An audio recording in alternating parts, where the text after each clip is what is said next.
Umefuata nini hapa? Simekufuata wewe mpenzi wangu. Sasa nimefuata kitu gani zaidi ya kufuata wewe? Unipokelee simu.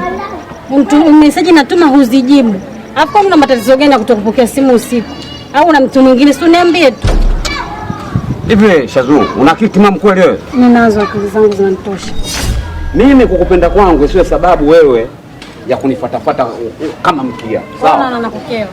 Unapoona ninapokupenda sana ndio unanifuatafuata sana. Mimi kwani nimekukosea nini jamani? Mimi mbona ukipiga simu mimi napokea tu fast, lakini wewe upokei. Ndio maana nakufuata mimi mpaka huko. Nisikilize nikwambie. Mimi nakuomba kitu kimoja. Ya kunifuatafuata kama mkia. Sawa? Na nakukeo. Yaani zaidi ya kunikera. Kwa hiyo ninapokufuata hivi ninakukea. Kama kuna mambo mengine yote tushaongea mimi na wewe. Mimi nakufuata kama kumbe mimi nakupa pesa na unakuja kuwapa wasichana kama hawa, si ndivyo? Huyu binti alikuwa amegonga geti hapa, anataka kazi, anaomba kazi, ndio nimemtoa hapa namsikiliza anataka kazi aina gani. Mimi huyo nagonga geti naomba kazi, kibodi. Mimi naomba kazi. Wewe baki na huyo mwanamke wako, muendelee kuongea.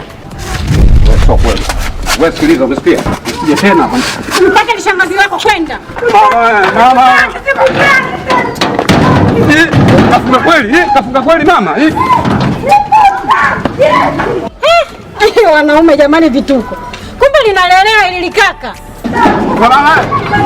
Mama. Mama. Mama. Mama fungua. Mama jamani leo nakutaki mwaka unakula ugali na dagaa sasa tena mama mgeti kama huu. Alina chai bwana kukaa kunidanganya kote kumbe linalelewa. Ovyo kumbe waovyo huyu.